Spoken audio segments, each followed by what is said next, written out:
레리 바커라는 사람과 그리고 키티 왓슨이라는 두 사람이 공동으로 저술한 책이 있습니다. 제목이 경청의 힘인데 여기에 실린 이야기를 좀 나누고 싶습니다. 미국의 어느 한 시골에서 샌프란시스코로 올라온 부부가 있습니다. 이 사람들은요, 그 도시에서 이렇게 자리 잡고자 부동산 중개인과 함께 이곳저곳을 찾아다닙니다. 그런데 2주간의 시간이 흐르는데 아직까지 마땅한 집을 찾지 못했습니다. 그들 부부의 그 마음이 좀 예민해졌어요. 열심히 뛰어다니는데 아직까지 집을 찾지 못했으니까 예민해졌습니다.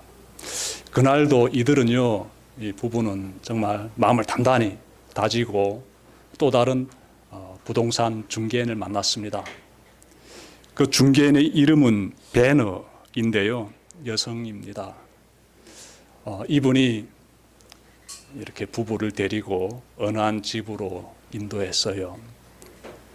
부부가 그 집 안에 탁 들어가 보고 외부 환경도 보고 나서 완전히 만족해합니다. 정말 기뻐해요. 그들이 이렇게 말했다고 합니다. 제가 한번 인용해 볼게요. 세상에 어쩜 이렇게 마음에 쏙 드는 집을 찾으셨습니까? 욕조랑 넓은 주차장 얘기는 꺼낸 적도 없었습니다. 개한테 필요한 담장 달린 뜰은 저희도 미처 생각하지 못했습니다. 그리고 어떻게 아이들 학교 다니기에도 딱 알맞는 거리를 찾아냈습니까? 정말 놀랍습니다. 부부가 너무 만족해가지고 막 감탄하는 거예요. 그때 이 배너라는 이 부동산 중개인은 조용히 웃고 있었습니다. 사실 이분의 수첩에는요, 며칠 전에 부부와 함께 상담했던 내용이 빼곡히 적혀 있었습니다. 이들이 어떤 그러한 요구 조건을 가지고 있는지를 다 메모했으며, 그리고 부부가 대화하는 가운데서 몸짓이라든지 표정이라든지 그리고 서로만 주고받는 그러한 관심사라든지 기타 등등을 하나도 놓치지 않고 수첩에 빼곡하게 메모했습니다. 그 결과 부부가 그토록 원하는 아늑하고 참 행복하게 살 수 있는 마음에 쏙 드는 그러한 집을 소개해 줄 수 있었지요. 이 배너라는 여성은요, 나중에 이 샌프란시스코에서 유명한 이 부동산 중개인으로서 이렇게 이름을 날렸다라고 합니다. 어떤 생각이 듭니까? 전 책에서 이분의 이야기를 읽으면서 이 세상에서 살아가는데도 이 경청, 즉 누군가의 말을 잘 듣게 되면은 이처럼 큰 유익을 얻게 되는데, 우리가 하나님의 말씀을 잘 듣게 되면은 얼마나 더 놀라운 유익을 얻게 될까, 그런 생각을 가지게 됩니다. 오늘은 그래서 이 부분에 대해서 좀 전해드리겠습니다. 여러분, 경청이란 무엇일까요? 경청이라고 하면 흔히들 듣는 거 아니겠는가, 누군가의 말을 귀를 기울여 가지고 듣는 것이 아니겠는가, 이렇게 생각하지요. 그런데 자세히 살피면 어떻게 듣는가에 따라서 그냥 듣는 것과 경청으로 나눠지게 됩니다.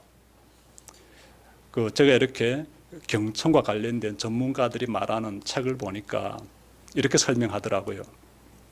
예를 들어서 TV나 라디오를 통해서 뉴스를 듣고 있습니다. 그런데 별 생각 없이 그냥 듣고 있어요. 이러한 들음을 가리켜서 그냥 들음이라고 해요. 그런데 뉴스나 이러한 소식들을, 아니면 노래일 수도 있습니다. 이 속에 어떤 의미가 담겨져 있지? 이러한 마음 자세를 가지고 듣기 시작하면 그때부터는 경청이 된다라고 해요. 그래서 그냥 들음과 경청은 차이가 있다라고 말합니다. 여러분, 예수님께서 오늘 본문 보시면 내 양은 내 목소리를 알아듣는다 이렇게 말씀하고 있지요. 여기서 듣다라는 단어가 나오는데 원어를 보게 되면 그냥 들음일까요? 아니면 경청일까요? 제가 찾아보니까 아쿠오라는 단어를 쓰고 있는데 이 단어 속에는 경청이라는 의미가 담겨져 있습니다. 주시해서 집중해서 잘 듣는 것, 경청이라는 의미가 예수님 말씀하시는 내 양은 내 목소리를 알아듣는다 라고 할 때 이 단어가 사용이 됩니다. 경청해야 된다. 내 양은 내 음성을 경청한다. 이렇게 말씀하고 있어요. 하나님의 말씀에 주의를 기울여서 경청하려면 그러면 우리가 어떻게 하면 될까? 이어서 좀 찾아봤으면 좋겠습니다. 하나님 말씀을 우리가 잘 경청하기 위해서 어떻게 하면 좋을까? 뭐 여러 방안 말씀할 수 있습니다. 예. 조용한 시간, 나에게서 특별한 시간, 내가 집중할 수 있는 그러한 나만의 일상에서 조용한 시간을 정해가지고 그 시간 동안에 성경 말씀을 펼쳐본다든지 아니면 설교 시간에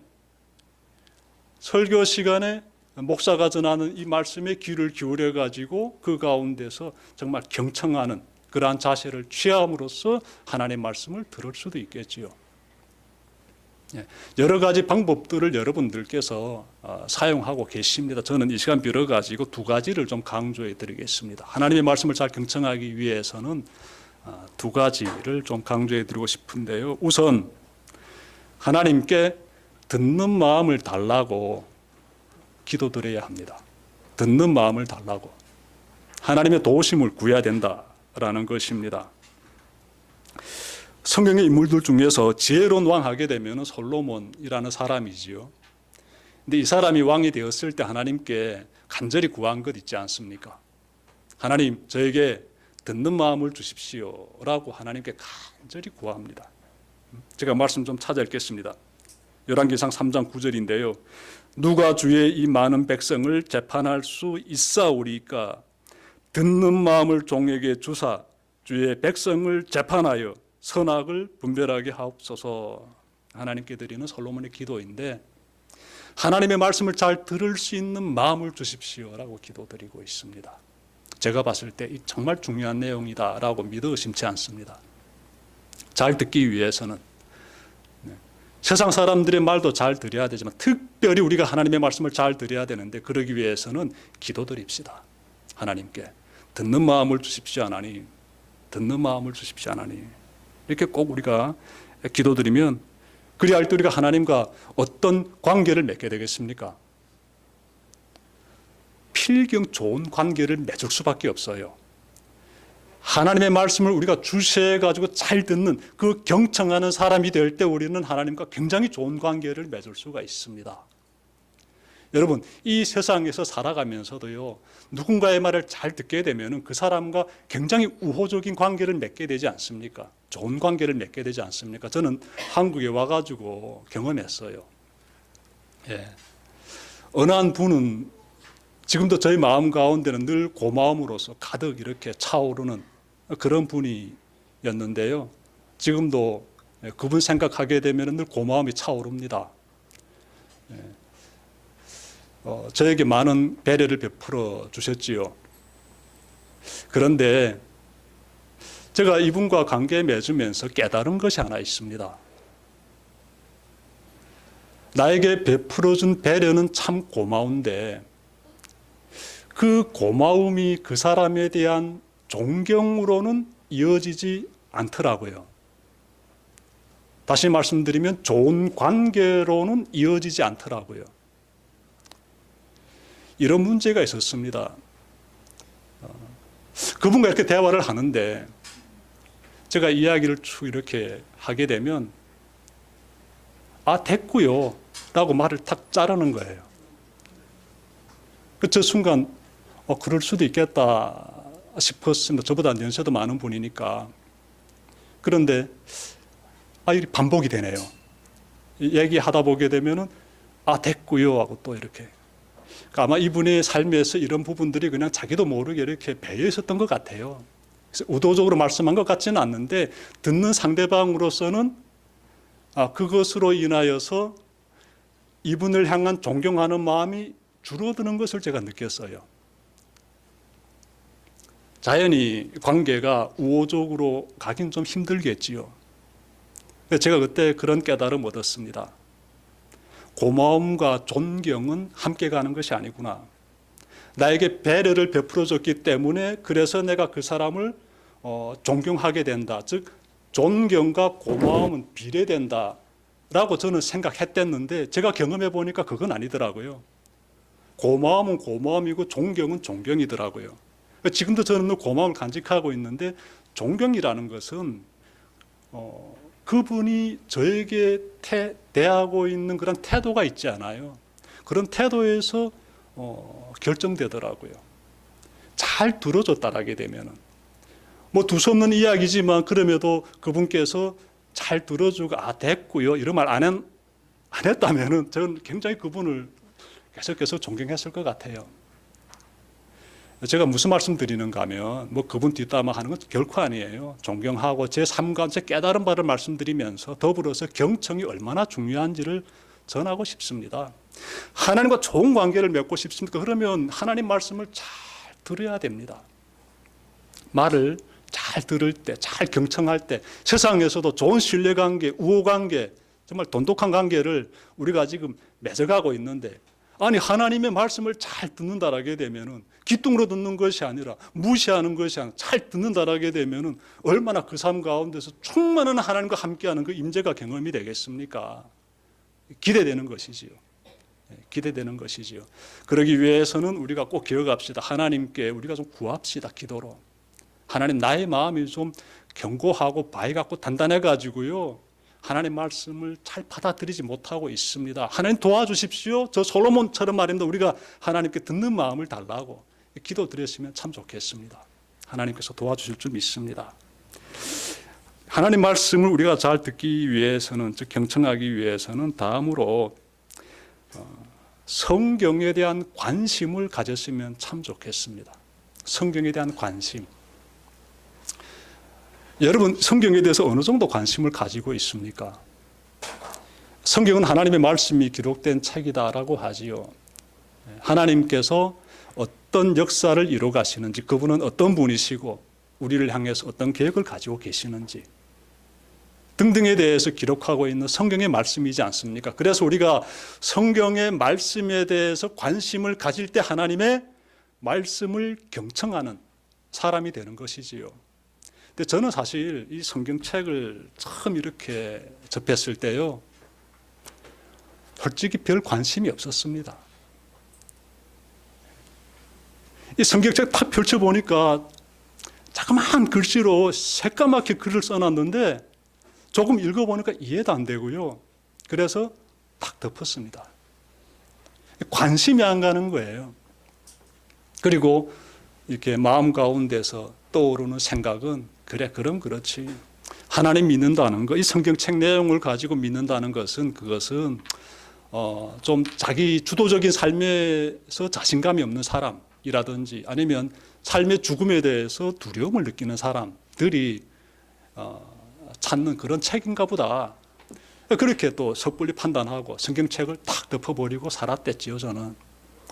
그러다가 중국에서 경찰에 붙잡혀서 북한으로 끌려갔다가 강제노동 단련대에서 또 도망쳐가지고 이렇게 한국으로 오는 그 여정에서 제가 다시 성경을 보게 되었어요. 근데 그때는요, 마음 자세가 달랐습니다. 관심을 가졌어요. 도대체 성경이 어떤 내용인지 그 조그만 글씨가 새까맣게 씌어져 있는, 그리고 두꺼운 책, 재미도 없는 책, 도대체 그 성경이 어떤 내용이 담겨져 있는 책인지를 내가 반드시 이번에는 읽어보겠다. 굉장히 제가 관심을 가지고 첫 페이지부터 제가 읽었습니다. 정말이지요. 정말 몰두해 가지고 읽어. 재미없을지라도 계속 읽었어요. 마지막 요한계시록 마지막까지 딱 읽었는데요, 뿌듯하더라고요. 드디어 내가 다 읽었다. 내용은요, 잘 모르겠더라고요. 그냥 어슴푸레신 뭔가 이야기하는 것 같은데 안겨오지 않아요. 그런데 제가 솔직히 말씀드릴게요. 또 보고 싶어요. 또 관심이 가는 거예요. 좀 더 찾아보고 싶습니다. 누구 저에게 시킨 것도 아니에요. 계속 관심이 그쪽으로 가는 거예요. 그래서 또 펼쳐봅니다. 또 펼쳐보게 되면은 예전하고 조금씩 다른 부분들이 있어요. 계속해서 마음 가운데 뭔가 다른 부분, 새롭게 안겨오는 부분들을 계속 경험하게 되는 거예요. 지난 수요일 날에도 제가 말씀 준비하면서 출애굽기 14장 말씀을 이렇게 쭉 살펴봤는데요. 여러분들께서 아마 홍해를 가른 사건은 정말 잘 알고 계실 거예요. 이스라엘 민족이 애굽에서 나와가지고 그 다음에 어떻게 합니까? 이 광야에서 홍해를 마주하게 되죠. 비하히롯이라는 지역에서 홍해를 마주했다라고 우리는 알고 있습니다. 비하히롯이 어디냐? 정확히는 어디냐? 누구도 모릅니다. 추측만 하지요. 중요한 것은 그 앞에는 바다가 있었다는 거예요.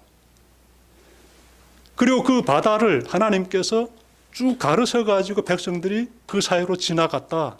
이 내용은 우리가 너무나 잘 알고 있는 내용이에요. 자, 그 내용을 가지고 저는 또 말씀 묵상하고 설교 준비해야 됩니다. 왜? 우리는 출애굽기 강의를 하고 있기 때문에. 그 부분이 이번에 해야 될 차례예요. 늘 알고 있는 내용이기 때문에 설교 준비하는 것이 그렇게 어렵지는 않지요. 그런데 말씀을 다시 쭉 이렇게 읽는데 한 단어가 계속 이렇게 안겨오는 거예요. 한 단어가. 그 단어가 담겨있는 말씀 제가 찾아 읽겠습니다. 14장 21절인데요.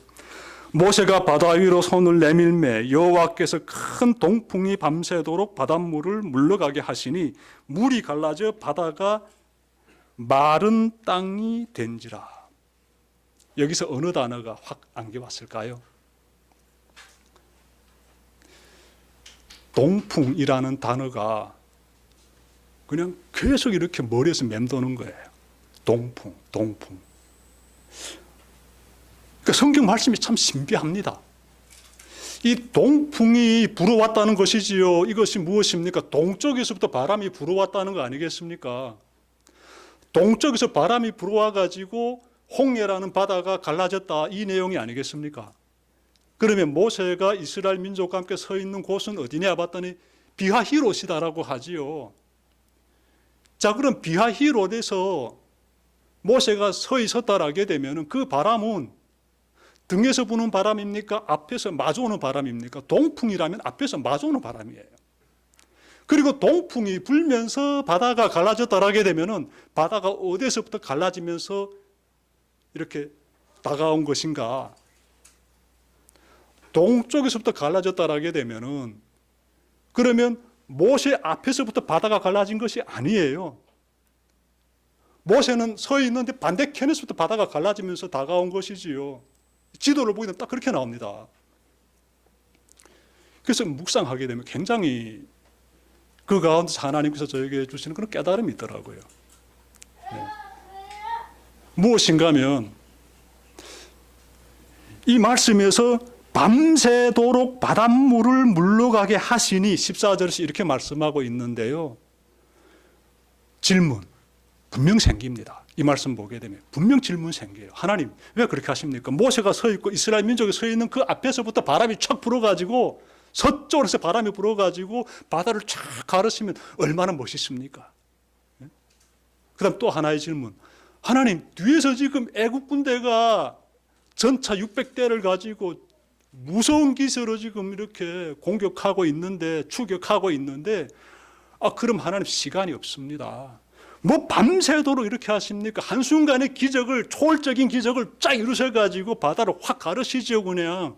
왜 이렇게 밤새도록이라는 시간을 사용하십니까? 하나님 능력이 부족해서 그렇게 하시는 겁니까? 이런 질문들을 가지게 되는 것이지요. 그런 질문을 가지고 말씀을 가만히 묵상해 보게 되면 또 새로운 깨달음이 안겨옵니다. 마치 하나님 저에게 말씀하시는 것처럼 하나님이 지금 어디서 길을 내고 계시느냐라는 거지요.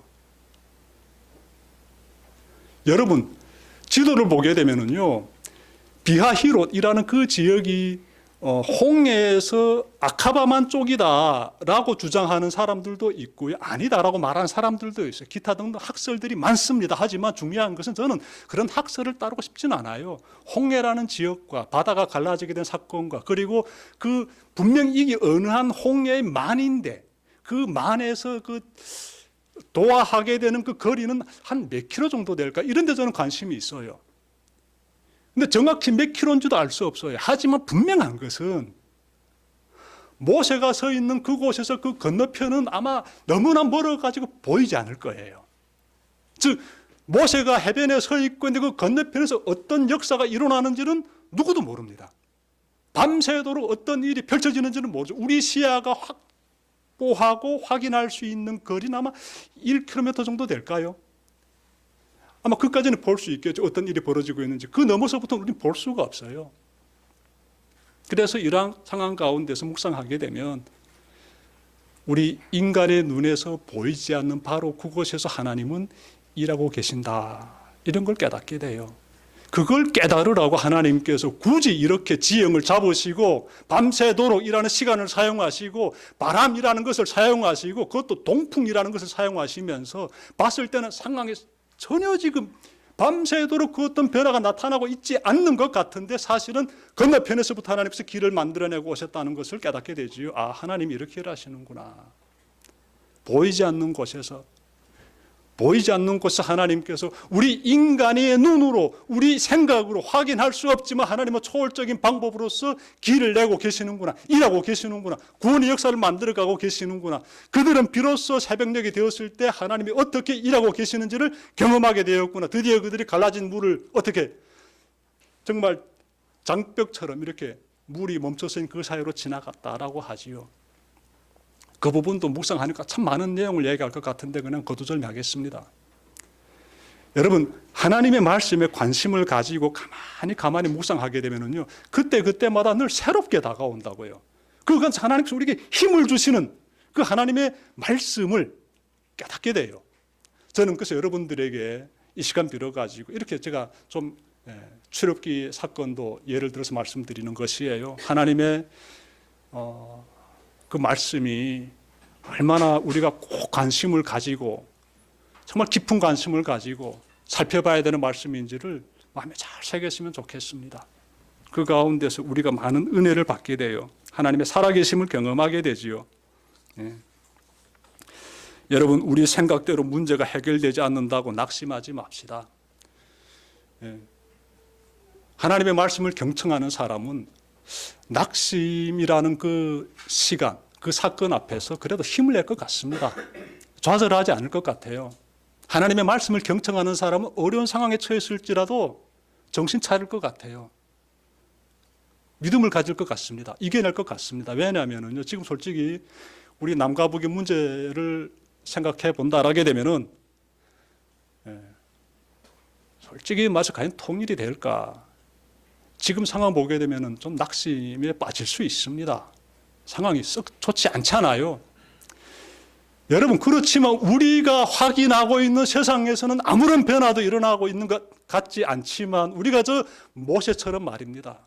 그 믿음을 굳세게 가지고 하나님을 바라보면서 하나님의 일하심을 기대하면서 기도드린다라게 되면은 우리가 무엇을 기대하게 되는가 하면 저 북한 땅에서 하나님께서 일을 펼쳐가고 계시는 것을 복음 통일의 그 놀라운 대업을 하나님께서 이뤄가고 계신다는 것을 기대하게 되는 것이고 낙심의 자리에서 일어날 수가 있습니다. 하나님께서 오늘도 이 시간 가운데 그렇게 말씀해 주시고 우리에게 힘을 주실 것이다. 저는 그렇게 믿습니다. 하나님의 말씀이 늘 새롭습니다. 날마다 새롭게 다가오고 그래서 우리가 말씀에 더욱 관심을 가지게 되고 그리고 더 크게 하나님께서 우리를 통해서 역사해 달라고 우리를 들어 사용해 달라고 간구드리게 되는 것이지요. 말씀 마치려고 합니다. 오늘 말씀 여러분들 예수님께서 이렇게 말씀하셨어요. 내 양은 내 목소리를 알아듣는다. 나는 내 양을 알고 내 양들은 나를 따른다. 예. 이 말씀 참 귀한 말씀이지요. 주님을 따르는 사람들이 하나님의 말씀을 경청하는 사람이다 라는 뜻 아니겠습니까? 이 말씀 마음에 잘 새기시고 새로운 한 주도 주님과 함께 힘차게 동행하는 여러분들 되시기를 주님의 이름으로 축원합니다. 기도드립시다.